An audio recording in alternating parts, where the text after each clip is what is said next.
Good evening, everyone. I'm Kelly Wright. Thanks for joining us this hour as we spend it together. And as always, I do sincerely hope that you're safe and well, taking care of yourself and your family. My opening observations tonight focus on clarity. Now, clarity is defined as the quality or condition of being clear or easy to understand. Here's an example. The air at the top of a mountain on a clear day, that's clarity. Easy to follow directions, that's clarity. But clarity is lacking in our national response to coronavirus. You see, throughout this COVID-19 pandemic, we have been receiving mixed messaging from the White House due to the dispute or the public feud between the president and his top scientist, Dr. Anthony Fauci. You'll recall that recently Dr. Fauci stated that we are knee-deep in the coronavirus. Well, the president vigorously disputes that claim, stating the number of COVID cases are in fact rising because we are doing more testing. More testing than any other country, he says. We're doing such a great job. So here's what's going on now. The president is retweeting a game show host, Chuck Woolery, who tweeted that everyone is lying about the coronavirus pandemic in a possible effort to thwart Trump's reelection, contrary to the president's retweet and his assertions that the U.S. is far superior to other countries in testing. Well, now enter in Mick Mulvaney, the president's former chief of staff, who stated there are, quote, inexcusable problems with the government's COVID-19 testing. He wrote in an op-ed on the matter stating, my son was tested recently. We had to wait 5 to 7 days for results. My daughter wanted to get tested before visiting her grandparents, but was told she didn't qualify. That is simply, he states, inexcusable at this point of the pandemic. Perhaps we should all note the clarity in Mick Mulvaney's statement, the former chief of staff for the president. Perhaps we should start asking ourselves, when will our government provide more clarity in our response to the pandemic that continues to disrupt our lives? Because clearly we need a clear message on what we're doing. And those are my opening observations. Now, you recall about a week ago that I was at the White House, had the pleasure of going there and talking to some members of the president's coronavirus task force. And at that time, I had talked to Dr. Deborah Birx, who is the head of the coronavirus task force, about the fact that there was mixed messaging, about the fact that why are we politicizing the wearing of a mask? And she stated that we should always wear a mask when we're out in the public. So I'd like to bring in now another member of the Trump administration, as well as a member of the coronavirus task force. He is head of the Department of Energy, and we'll hear now from Secretary Dan Brouillette, who talks about how the Energy Department has been working hard to help all Americans deal with this coronavirus. Mr. Secretary, in the midst of this COVID-19 pandemic, it's been quite a disruption for everyone, even for the energy sector. How has the Department of Energy helped all of us deal with this pandemic? Well, the response has been very broad, so I'll just take a step back and let you know what the President directed us to do very early in this pandemic. He was very clear with us. He said, we want all hands on deck. We want a whole of government approach to this pandemic. And that's what we've done. So while you wouldn't ordinarily think of the U.S. Department of Energy to be involved with something like a health crisis, we actually own 2 of the fastest supercomputers in the world. So we deployed those and made them available to all of our healthcare colleagues within the U.S. government. And what it allowed us to do was to look at billions of pages of medical research and find the most relevant articles very, very quickly and provide them to the healthcare community. We were also able to look at drug compounds, tens of millions of various drug compounds all around the world. we're able to sift through that in a very short amount of time and identify those that might have a potentially positive impact on this particular coronavirus. So rather than it taking years to find those answers, we could shorten that into days. And that's the contribution that the U.S. Department of Energy has had to this pandemic. That's an incredible gift that the United States government has to be able to rely on the Department of Energy to do that. Looking forward in terms of how we mitigate this coronavirus, is there something the Department of Energy can do to help people outside of its sector? Sure. So we have 17 national laboratories at the Department of Energy. It's something that many Americans don't know as well. And those scientists within those national laboratories do all sorts of research, not just oil and gas and electricity and the natural things you might associate with the U.S. Department of Energy, but we also have bioscience experts. So we look at things like coronavirus. We look at these things for potentially a dual purpose. Many of these, as you know, we have adversaries in the world, unfortunately, and some of them would use bioscience to attack us. And we have experts within our national laboratories who have studied this for many, many years, so we've made them available as well. But outside of that, we're also looking at the traditional energy space. Right. And what we're doing is we're removing regulations that allow us to open up in a very safe and appropriate way, but also in a very aggressive way. So moving the economy back to a full open status, creating the demand for energy products, that furthers economic development, creates jobs all across America. And in doing that, will we see perhaps a spike in the cost of energy?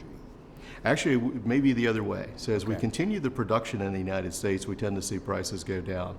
The President also directed us very early in the administration to pursue what he refers to as an all-of-the-above energy strategy. And what he means by that are exactly what the words say, all of the above. So it means nuclear energy, it means fossil fuel energy, it means renewable energy, it means energy that we can't yet even foresee, but we're going to pursue these this scientific research to develop perhaps hydrogen energy in the future. So when you do that, you produce more energy, that reduces prices for consumers because it increases competition in the marketplace.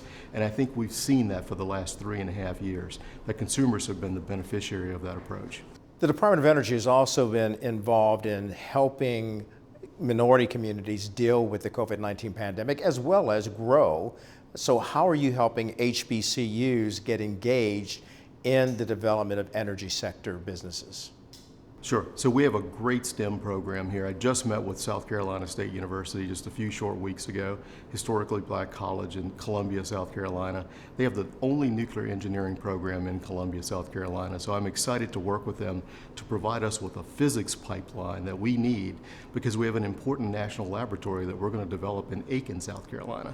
So it's looking for those types of opportunities for historically black colleges. It's looking at the job market itself and making sure that we have available pools and that we're doing everything that we can to make these pools as large as we possibly can, because candidly, we need all the talent that we can get. Very, very important for us. Very important indeed. Does that particular college, South Carolina State University, work with Claflin as well? I'm sorry. Claflin University, there are two, there's two colleges side by side, Yeah. historically black colleges, university. Yes, yes. So that's really important because that increases the ability for African Americans to go into the energy sector. That's right. It provides us at the DOE with a pipeline of diversity talent and minority talent. It's very, very important for us to have that. So as I look at South Carolina is just the latest example. We have this going on all across the country. But as I look at this particular example, as we're going to develop this laboratory, it's my hope that we can get together with a coalition of universities that includes South Carolina State, others in South Carolina that can provide us with that pipeline of talent that we need to move this energy field forward. Thank you, Mr. Secretary. Thank you.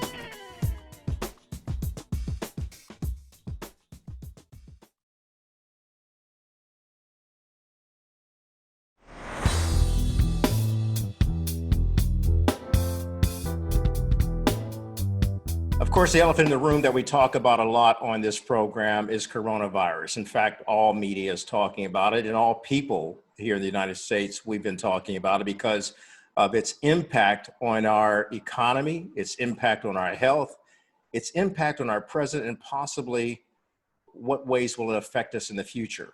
Well, here to talk about it in terms of how it affects disproportionately African Americans and what they're doing about it are two members of the National Black Caucus of State Legislators, the NBCSL. And their primary mission, I should point out, is to develop, conduct, and promote educational, research, and training programs designed to enhance the effectiveness of its members who represent us on a local and state level as they consider legislation and issues of public policy which impact directly or indirectly upon the general welfare of African American constituents within their respective jurisdictions. Now, that's an important note there. That's not just a footnote. That is very important, especially in times like these. So joining me is Gilda Cobb-Hunter. She is the president of the organization. And then we have Vivian Flowers, who's joining us from Arkansas. She's also a member of the organization. Ladies, thank you for being a part of today's program. Thank you. Thank you for having us. Yeah. Madam President, if you don't mind if I call you Gilda, we've known each other for a while now. What is the central focus right now of the NBCSL with regard to dealing with the coronavirus that's sweeping throughout our communities? And we see that it's disproportionately impacting Black communities. Well, first of all, Kelly, thank you so much for having me on again. It's great to be with you and to talk about the National Black Caucus of State Legislators and the things that we're focused on. COVID-19 came on our radar, much like it did many others. Around March, Representative Flowers and I had a conversation about COVID-19, about how it even then was apparently disproportionately affecting our community and what NBCSL could do about it. From that conversation, a work group was created. Rep. Flowers was kind enough to chair that work group. And we have since mid-March been working on this issue of COVID-19, and we've chosen to do it through a series of webinars focusing on a number of things. We thought it extremely important that Black legislators, first and foremost, know what COVID-19 is. So we did a seminar, a webinar, I should say, on COVID-19 101, what you should know as a legislator and what questions you need to ask. We thought it important to cover that from a public health perspective, because at that time and since that time, most of the conversation around the virus has focused on getting the economy back up and running.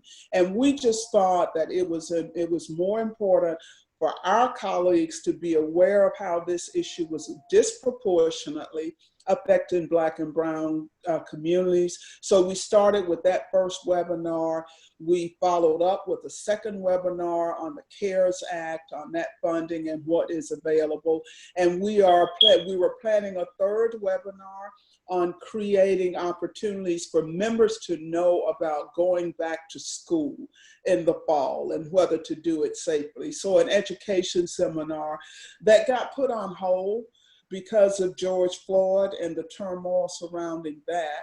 So we believe very strongly at NBCSL that we can multitask. And so what we've done is our work that I know you're going to talk about later on criminal justice reform, law enforcement reform, we've picked that piece up, but we're also still working COVID-19 and are wrapping up and finalizing plans for our COVID-19 education workshop, because we think it's important for us as Black legislators to be able to have an informative conversation with our constituents about what things ought to be in place before our kids go back to school in the fall.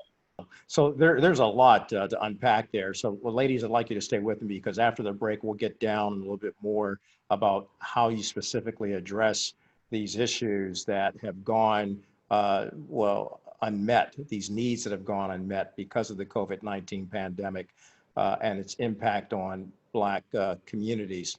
So I'm talking to Vivian Flowers. She's a representative of NBCSL. And then, of course, I'm talking to the Madam President, Gilda Cobb-Hunter of the National Black Caucus of State Legislators. We're going to come back with them and more of their discussion about what they're doing to help our communities get through this tough time that we're experiencing. Back with more after this.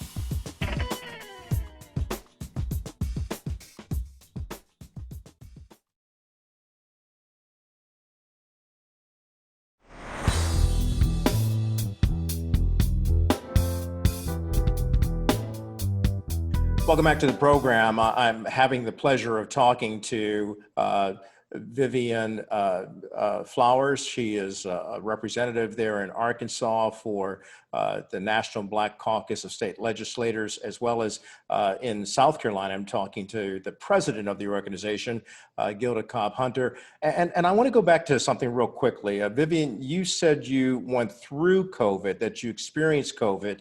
I have to ask you, what was that experience like? And how did you find the strength to continue to work with your Madam President and the other members of this fine organization to keep meeting the needs of so many Black Americans? I mean, it was scary. I'm getting work done on my house. And so I'm still staying with my parents who are 75 years old. So I was scared not only for myself, but for them. I felt myself getting sick, and I was really probably most sick, as we say in the South, real low sick for 2 days. You know, and then after that, it was sporadic. It was, losing taste and smell for a few days and that kind of thing. Probably what was most disturbing after I had gotten over the initial symptoms, the coughing, and then everything, just the onslaught of just about every symptom there was for a couple of days. I kept the virus. I tested positive for the virus for over a month. Wow. So what disturbed me and what really kept me focused, in addition to my colleague and president, who was super supportive, I was able to share with her kind of what was going on and share ideas. And she was the kind of leader that said, okay, let's do it, and appointed me chair. And I was like, wait a minute. But there was no choice. There just wasn't a choice. Number one, I had to keep moving, because that's one of the things I kept seeing as I read and was online is, you want to lay down, you want to rest, and you feel bad, but you also have to guard against, the congestion and the buildup of mucus in your lungs. So it's not good to lay down. Right. And we didn't know that at first. What disturbed me is I kept testing positive, and tests were being rationed all over the country. You find out that, I hate to say this, but President Trump sent tests to China, and he declined tests to come from the WHO, the World Health Organization, and had sent PPE to China.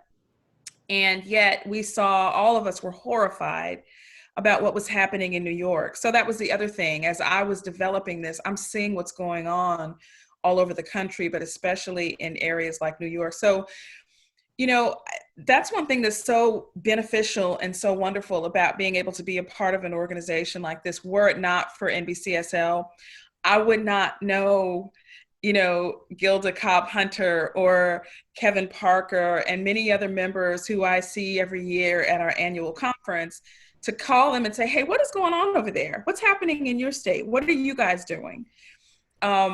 So, aside from those low sick days, I was physically able and really so confined in one room that it was a blessing to be able to utilize technology, my phone and my computer, and try to live life as normally as possible. And, Very good.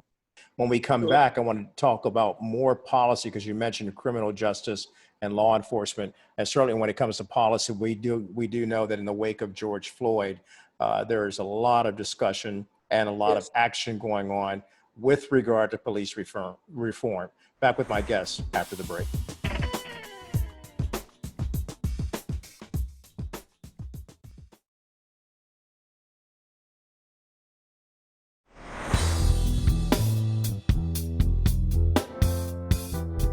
Welcome back to the program, where I'm still joined by Gilda Cobb-Hunter. She is the president of the National Black Caucus of State Legislators. She's based in South Carolina, great state, the Palmetto State.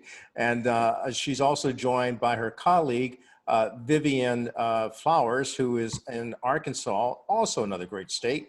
Let's just face it, all states in America are great states, but we can't be great if we don't take care of our communities and our marginalized and forgotten communities and our underserved communities. That is what will make us great. If we take care of the least of these, that's very important that we understand that. And certainly your organization understands that because you address it, you see it, you've been dealing with it with the coronavirus. And of course, during the midst of this pandemic, another ugly epidemic reared its ugly head. And that's the racial divide in our country. And we saw it in the deaths of Ahmaud Arbery, Breonna Taylor, and the one that shook the nation, actually all of them should shake the nation, but the death of George Floyd sparked something. It sparked a righteous indignation and sometimes downright anger and heartbreak as people around the world protested and continue to protest. I want to ask you, Madam President, what's it been like for NBCSL in the wake of George Floyd with regard to telling or working with our police departments to call for reform that provides justice for all? Oh, and Kelly, you put that so well. These have been some very trying times. And as I begin to respond, I would remind people that there still has not been an arrest made in the Breonna Taylor case, and that's just unconscionable. As NBCSL, what we have attempted to do is to look at all of the efforts that have been going on nationally and at the local level. We fully embrace the package that the Congressional Black Caucus has put forth. We think that that is the kind of transformational change that is long overdue. And I don't think there's much room for disagreement when we talk about the times we're in and how different they are and how the times we are in appear to be transformative. And from NBCSL's standpoint, that means we need to do something substantive and significant. It is not, in our view, in the best interest long-term of Black folk, brown folk in the country for us to just tinker around the edges and come up with some Band-Aid for something that requires major surgery. So we like what the Congressional Black Caucus has done, support that. And what our message to our members is, if you are in a state where you can get the CBC package introduced and passed, more power to you. If you're in a state where pieces of that legislation can get passed, the same. What we recognize, though, is that we are in 50 different states for the most part, and each state is different, so a cookie cutter approach will not work. We listened when President Obama reached out to the local level and shared with mayors. You have the power, you have the authority, you appoint police chiefs. You as mayor can go in and say to them, let's do away with chokeholds. Let's do away with no-knock warrants. And that has happened. And so we've got members around the country who, based on what will work in their states, who are already taking steps, either working through their state legislatures. A lot of us are out of session, so there's a lot of research that's being done in some states about what do we do when we get back. The other part of it is we've got members who have worked with their local mayors, with their local police chiefs to say, let's not wait for the legislature to do this. Let's not wait for Congress to do this. That may never happen. You've got the power right now to make this change. And finally, the third piece, Kelly, of what NBCSL is doing, we have, as we created the work group on COVID-19, we have a smaller version of that looking at police reform. And we have been working on a package that we will be rolling out over the next week or two and would love to be able to share that with you at some point. But what we're trying to do at NBCSL is carve a lane that nobody is talking about a lot. And what is that lane? We believe very strongly that transparency and accountability can best be dished up when we look at issues like ethical policing. And that's where we are planting our flag. We'll be back with more of the program right after this message.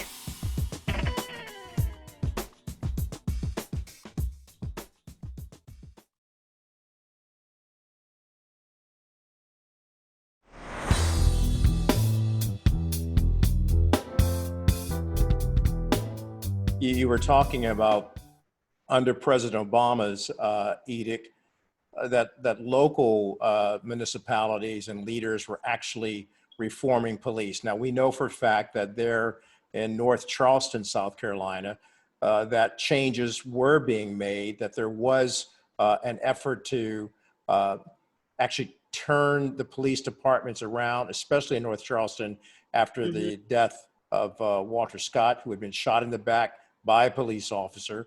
That police officer is now doing time, as I understand, 20 years. But here's the problem. After the Trump administration came in, his first Attorney General, Jeff Sessions, actually went in and turned that police reform around and reduced its transparency. And so now here you are faced again with having to go back to the drawing board and re-implement a reform package that will be transparent and actually help the community as well as the police officers themselves. Do you have any response to that? Yeah, and Kelly, you're absolutely right. And the point I was making about President Obama is a recent phone conference he held a month or so ago with mayors. But your point about during the Obama administration, under his Justice Department, there were a number of decrees, agreements that were entered into with the Justice Department and local police forces. They did it in Baltimore, they did it in Ferguson and in North Charleston. And what you're talking about with North Charleston, Walter Scott was shot 5 years ago. And what has come to light, which most of us, a lot of us in the area already knew, is that they aren't doing anything with that consent decree, and particularly under the Jeff Sessions Justice Department, which got worse, quite frankly, if one can imagine that, under this current AG. So what we're seeing on the federal level seems to be a lack of commitment or interest on the Department of Justice in pursuing these decrees and pursuing opportunities to work on issues of police involved shootings and coming up with a plan that the communities feel are important and workable. And the department, it's almost like a hands-off approach. And what has happened over the last 3.5, 4 years is that the environment for tolerance of racism and all of the other isms that are part of our culture and our country have thrived under the administration of this current president. And that's not a good place for us. I will say, as an eternal optimist, I have been encouraged by the voices that I have seen raised across the country, white voices on this issue of racism. Because for racism to be dealt with, in my view, white people are going to have to do it. Because as Black folk, we can't do anything about racism. That's a power we just simply don't have. When we return, we've talked about the significant impact of COVID-19 and what they're doing about it. We talked about police reform and what they're doing about it, and even racism. When we return, ladies, I'd like to know how we can find healing through this racial divide, because it takes more than just sitting down to reconcile our differences. It takes a lot of action to move us forward so that we are enjoying full citizenship as Americans. Back with that after this.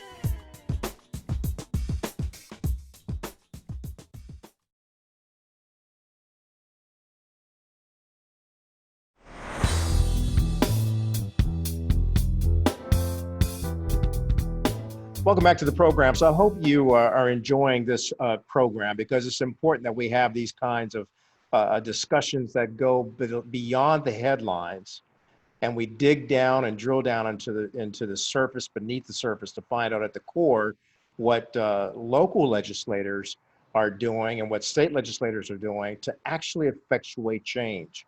Because if all politics is local, then you can't get it any better than going to the National Black Caucus of state legislators, because they're actively engaged in the lives of the African American community, and they represent them in all of the states and the territories.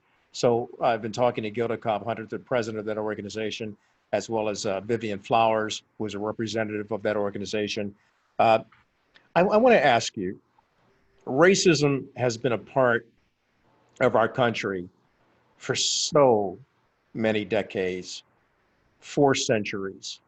Black Americans coming here on ships that with people who enslaved them, and then we fought through that. We finally get an Emancipation Proclamation. We're still dealing with the vestiges of slavery even today, because then we went to Reconstruction, which was only for about 12 years, where we had a chance to break through and actually have some parity. That didn't happen because Southern whites at the time didn't want it. They still wanted their old plantation system and their old slavery system. And then we came into an era that really confounded all of us, and that was Jim Crow, which lasted far longer than it needed to. And then in 1964, we get a civil rights package that says we're free citizens to really enjoy the rights that we're endowed with based on our declaration, certain unalienable rights endowed by our Creator, life, liberty, the pursuit of happiness. And yet we find ourselves still dealing with that, because we have to keep going back to revisit the civil rights so that our voting rights is in place. Does it frustrate you as legislators to see that we're still going back to the well to say, come on, America, do the right thing? Yeah, that's a tough one, Kelly. And I'll be honest with you, I don't have an answer for how do we heal. NBCSL is a part of something called the Quad Caucus, which is made up of the Black Caucus, Hispanic Caucus, Native American Caucus, and Pacific Asian Caucus. And a couple of years ago, as a part of the Quad Caucus, I invited my colleagues from those caucuses down to Charleston. And one of my colleagues, Kevin Killer, who is no longer in the legislature in the Dakotas, he and I had this conversation about the model in South Africa and the whole notion of reconciliation, and had some preliminary conversations about that. Over the last several months, I have been thinking about my conversation with Kevin and how we pick that back up, because I don't know how we heal without acknowledgement. And the acknowledgement that has to happen is NBCSL's premise that racism is systemic. And as a result of systemic racism, it has bled over into all other sectors of our life. It would take a much smarter person than me to come up with something that would work. I don't have a magic wand. But what I do think is important as a part of the conversation about healing is acknowledgement, is let's just talk to each other instead of at each other. And unfortunately, in this country, there has been too much talking at each other. I think for it to work, the politicians have to step aside and let people who are not invested in one way or the other, people who have expertise in reconciliation and healing, let that segment take over. I don't see how us as politicians, how we can truly get it done. I think we are part of the problem because we are also entrenched in our little corners. And until we remove ourselves from that conversation, I don't think there's much room for improvement in terms of healing and addressing the issue head on. We're coming back with more after the break.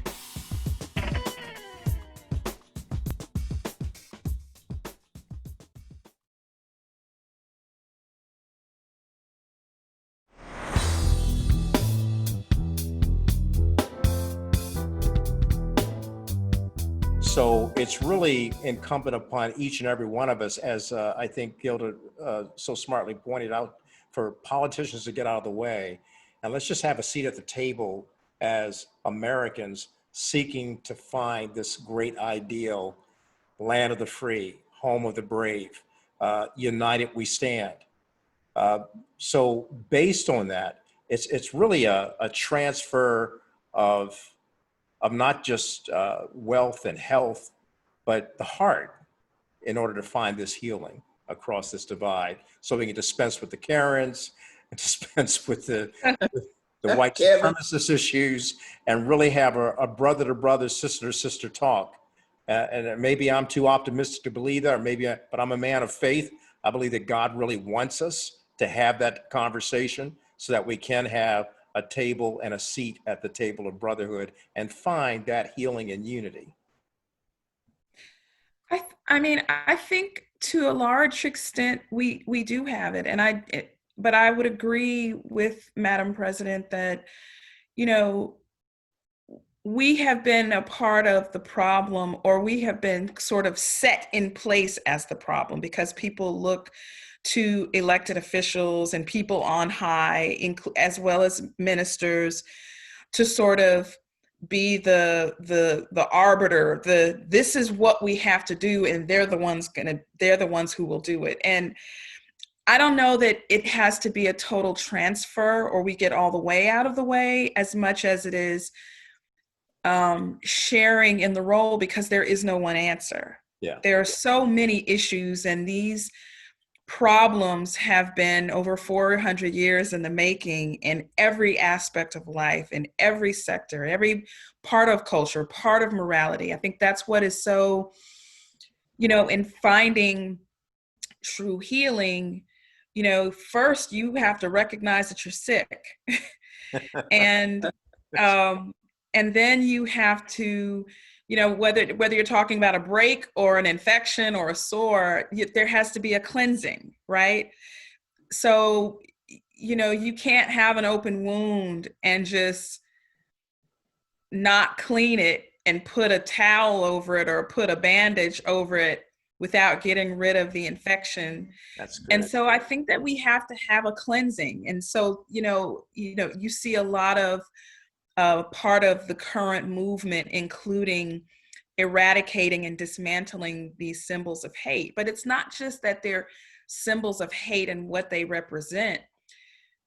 Many of these symbols were not erected immediately following, the Civil War in the South. They were erected all over this country during the reign of terror during the 20th century. Yeah. Mostly during the mid-century. And I saw a really interesting YouTube presentation by this brother who is a part of the ACLU, who talked about the consistency of the spike in the creation of these symbols on flags and statues. that spike occurred at the same time the spike in violence did. And so when we think about Emmett Till, or we think about Trayvon Martin, it shouldn't be lost upon us that when we see these movements of people, or we saw the Tiki Torch, march. Yeah, in Charlotte. Why was the Confederate battle flag flown and, very present and visible during that march of hate? It was to validate and kind of create some sort of romanticized justification for what really is terrorism. We're seeing lynchings now happen again, which we never thought. That was something that Ida B. Wells and Mary Church Terrell went across the seas to fought to eradicate, and it's back again. So I think that when you bandage a wound without cleansing it first, and that cleansing hurts. All of us remember when we got a cut, and our mothers put that betadine, or the doctor put the betadine, or the the hydrogen peroxide or the alcohol. All of that hurts, right? But you have to cleanse the wound first in order for it to truly heal and not become reinfected. Fantastic. I want to thank you both for spending this past hour with me. I know we've got a lot more ground to cover, and so I want to invite you both back so that we can do just that, because it's conversations like these that we can find united we stand. But without these kinds of conversations, divided, we will fall. And the great Yeah. divide that's out there, it's kind of like the old Tom Clay song about what the world needs now is love. And he mixed it in with his little child saying, "What is racism? I don't know. What is prejudice? I think it's when you're sick." Mhm. So if we find how we can cure our sickness and open up that wound and dress it the right way, we can find that black and white and brown and yellow and red can come together, because at the end of the day, if you cut, you will bleed. And, So we've got to believe have us, some healing. So Gilda yeah, Cobb and Hunter, thank you so much, as well as thank you, Kelly. Vivian Flowers. I appreciate you both representing Black America through the wonderful organization, the National Black Caucus of State Legislators. The work that you're doing is vital, and the conversations that we're having are near and dear to the hearts, minds, and the soul of America. God bless you, and thank you for being on this show. Kelly, thank you so much. And please, for those people across the country who are engaged in racial healing, thanks so much for what y'all are doing. We know about you. Thanks for what you're doing. And to that, I'll give you an amen. All right, we're back with more of the show after this. God bless.